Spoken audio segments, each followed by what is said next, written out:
বসিয়া বসিয়া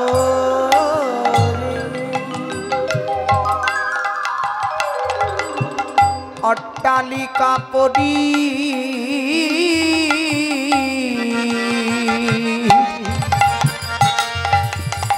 বসিয়া কিশোরী অট্টালিকা পরি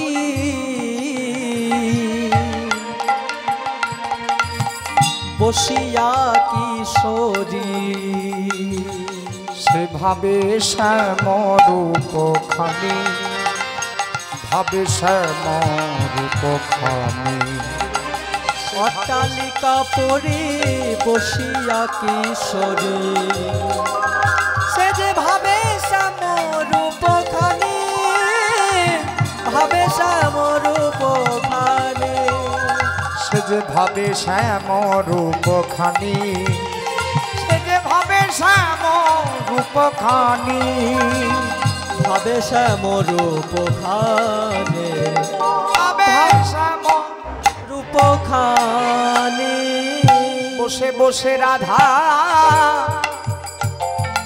রাধা চিন্তা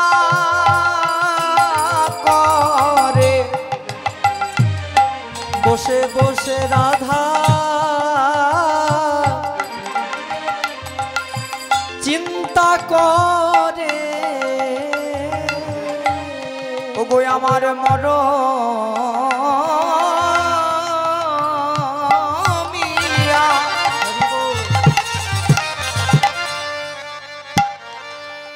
শ্যামের কথা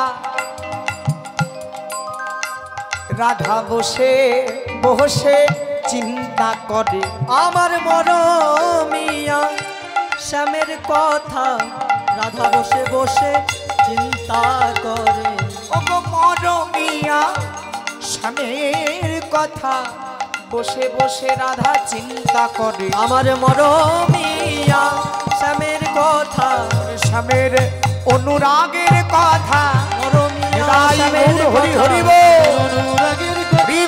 বসে বসে চিন্তা করে ওগো বসে বসে চিন্তা করে স্বামীর কথা বসে বসে ভাবছিলেন শ্রীমতী রাধারানী। চিন্তা করতে করতে গভীরভাবে শোকমগ্ন হয়েছে। এত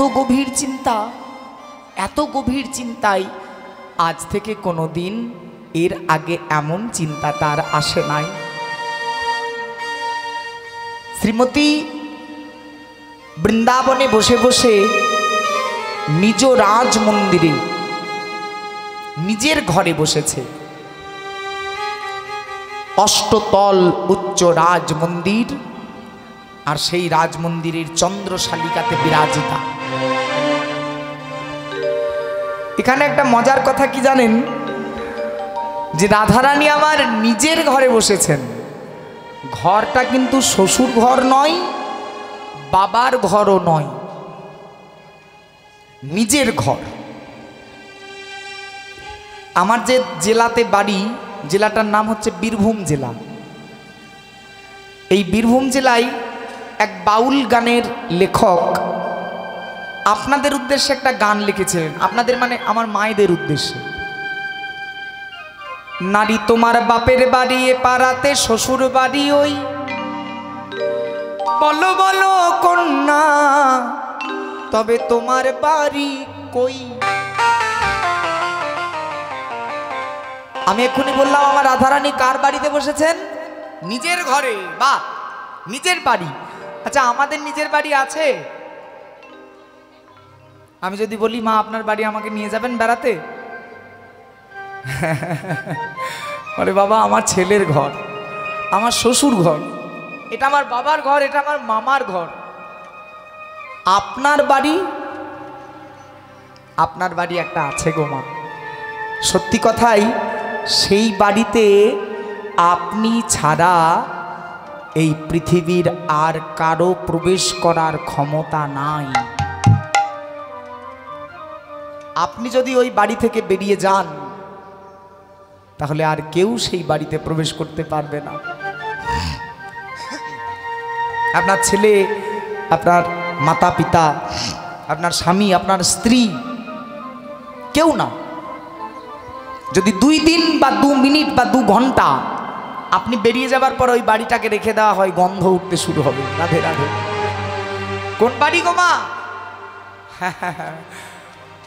8 কুটুরি 9 দরজায় 8 তাল্লা বিল্ডিং। আপনারও আছে, আমারও আছে, পৃথিবীর সব মানুষের আছে। শাস্ত্র বললেন মূলাধার, কুলা কুণ্ডালিনী, মণিপুর, স্বাধিষ্ঠান, অনাহত, বিশুদ্ধ, আজ্ঞা আর সহস্রার।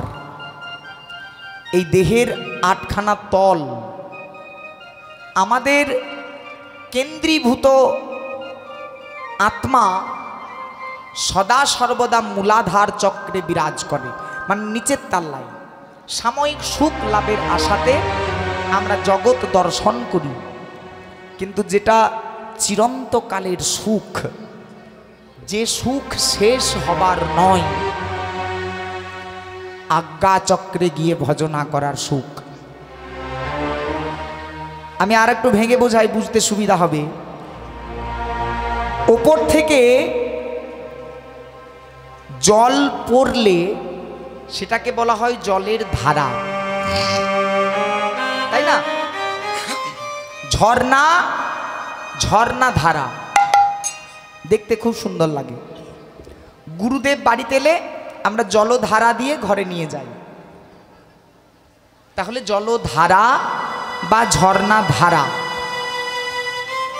উপর থেকে নিচে পড়লে হচ্ছে ধারা।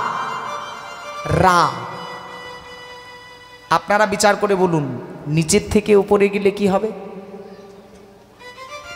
উপর থেকে নিচে পড়লে যদি হয় ধারা, তাহলে নিচের থেকে উপরে গেলে হবে রা ধা। তাহলে রাধা কোনো একজন রমণী নয়, যে জনা এই সাধনাটা শিখেছে সেই রাধা। হরি বল, হরি বল। কীর্তন বাবা কি রতন। প্রকৃত সত্য তত্ত্বের উন্মোচন করাই হলো কীর্তন জগতের আসল কর্ম।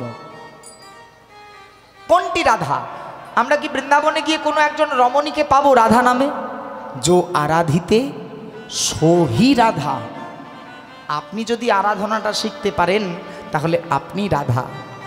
তবে এই শ্বাস আর প্রশ্বাস, রেচক, পূরক আর কুম্ভক এর সাধনা দিয়েই কেবল রাধা তত্ত্ব জাগানো যায়।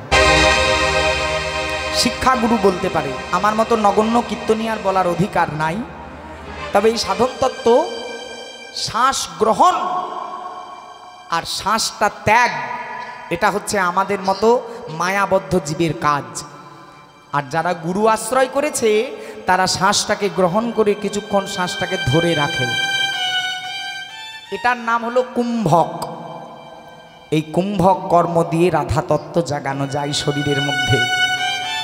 আর এই কুম্ভক তত্ত্ব দিয়ে যখন আপনি আপনার অন্তরে রাধা তত্ত্বকে জাগাবেন, তখন স্বয়ং ব্রজেন্দ্রনন্দন কৃষ্ণ তিনি আর অন্য কোথাও রইতে পারবেন না, আপনার হৃদয়ে এসে বিরাজ করবেন। একবার উলুধ্বনি সেবা দেব সবাই। হরি বল, হরি বল। আজ মধুর বৃন্দাবন সত্য তত্ত্ব বুঝেছে রাধা। এই নিম্ন থেকে ঊর্ধ্বগামী হবার তত্ত্ব, নিজের শরীরকে সাধন করার তত্ত্ব, রেচক, পূরক আর কুম্ভক দিয়ে দেহকে পরিশুদ্ধ করার তত্ত্ব।